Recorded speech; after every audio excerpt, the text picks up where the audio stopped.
Hello everyone. ఈరోజు మనం learning disabilities అంటే ఏంటో తెలుసుకుందాం. లెర్నింగ్ డిసెబిలిటీస్ అనేది ఒక న్యూరో డెవలప్మెంటల్ డిజార్డర్స్లో ఒక టైప్ అన్నమాట.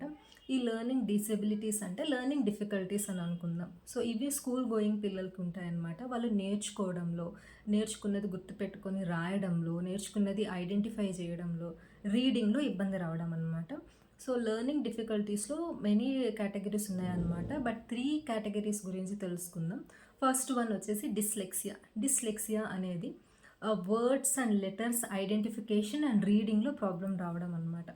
బీకి డీకి కన్ఫ్యూజ్ రావడం, వీకి యూకి కన్ఫ్యూజ్ అవ్వడం, అట్లాగే పీకి అండ్ జీకి కన్ఫ్యూజ్ అవుతూ ఉంటారు. ఈ డిఫికల్టీస్ అనేది వాళ్ళు రీడింగ్లో అండ్ ఐడెంటిఫికేషన్లో ఉంటాయన్నమాట. ఒక వర్డ్ ఇచ్చి వాళ్ళు చదవమన్నప్పుడు ఒక్కొక్క లెటర్ని వాళ్ళు చదవడానికి చాలా డిఫికల్టీ ఫీల్ అవుతూ ఉంటారనమాట. దీన్ని డిస్లెక్సియా అంటాం. సెకండ్ వన్ వచ్చేసి dysgraphia. So dyslexia identification and రీడింగ్లో ప్రాబ్లం అయితే డిస్గ్రాఫియా అనేది రాయడంలో ఇబ్బంది ఉంటుందన్నమాట. ఇదే బీని డీని ఓరల్గా చదవగలుగుతారు, బట్ బీని డీని రిటర్న్ పార్ట్కి వచ్చేసరికి రాయలేకపోతుంటారనమాట. అగైన్ కన్ఫ్యూజ్, ఇది బీనా ఇది డీనా, బీ అంటే ఎలా రాయాలి, డి అంటే ఎలా రాయాలి అని ఉంటుంది. అట్లాగే లాట్స్ ఆఫ్ స్పెల్లింగ్ మిస్టేక్స్ ఉంటాయి. వాళ్ళు రాసిన ఈ లాంగ్వేజ్ ఏదైతే ఉంటుందో అది లెజిబుల్గా ఉండదు, అంటే ఎవ్వరికి అది అర్థం కాదనమాట. సో దీన్ని డిస్గ్రాఫియా అంటారు. థర్డ్ వన్ వచ్చేసి డిస్కాలక్లియా. ఇది మ్యాథ్స్కి సంబంధించింది. ఎడిషన్స్, సబ్ట్రాక్షన్ అంటే ఏంటి, ఎడిషన్ అంటే ఏంటి అనే కాన్సెప్ట్స్ వాళ్ళు అసలు నేర్చుకోలేదు, నెంబర్స్ని వాళ్ళు గుర్తుపెట్టుకోలేరు అనమాట.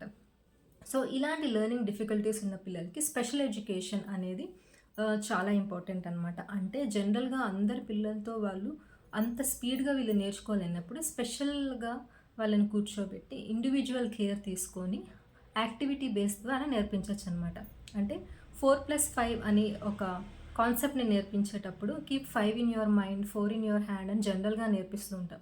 అలా కాకుండా ఈ డిఫికల్టీ ఉన్న పిల్లలకి ఏం చేయాలి అని అంటే కొన్ని థింగ్స్ని, కొన్ని స్టిక్స్ని కానీ మ్యాథ్ స్టిక్స్ని కానీ ఇలా తీసుకొని వచ్చేసి 5ని ఒక ప్లేస్లో, 4ని ఒక ప్లేస్లో తీసుకొచ్చి ఒక్కొక్క దాన్ని పక్కన పెట్టి యాడ్ చేయడం, ఇలా నేర్పిస్తూ ఉంటే స్పెషల్ కేర్ తీసుకొని స్పెషల్ ఎడ్యుకేషన్ ఇప్పిస్తుంటే లెర్నింగ్ డిఫికల్టీస్ అనేవి చాలా వరకు ఓవర్కమ్ చేయగలుగుతూ ఉంటారనమాట.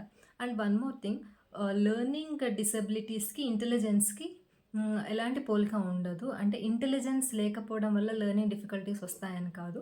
లెర్నింగ్ డిఫికల్టీస్ ఉన్న పిల్లలకి average and above average intelligence ఉంటుంది. ఓన్లీ వీళ్ళు నేర్చుకోవడంలో, నేర్చుకునేది రాయడంలో, చదవడంలో మాత్రమే డిఫికల్టీ ఉంటుంది. రిమైనింగ్ ఇంటెలిజెన్స్ అంతా మంచిగానే ఉంటుందన్నమాట. ఐ హోప్ మీ అందరికీ ఈ వీడియో అర్థమైంది అనుకుంటున్నా. Thank you so much.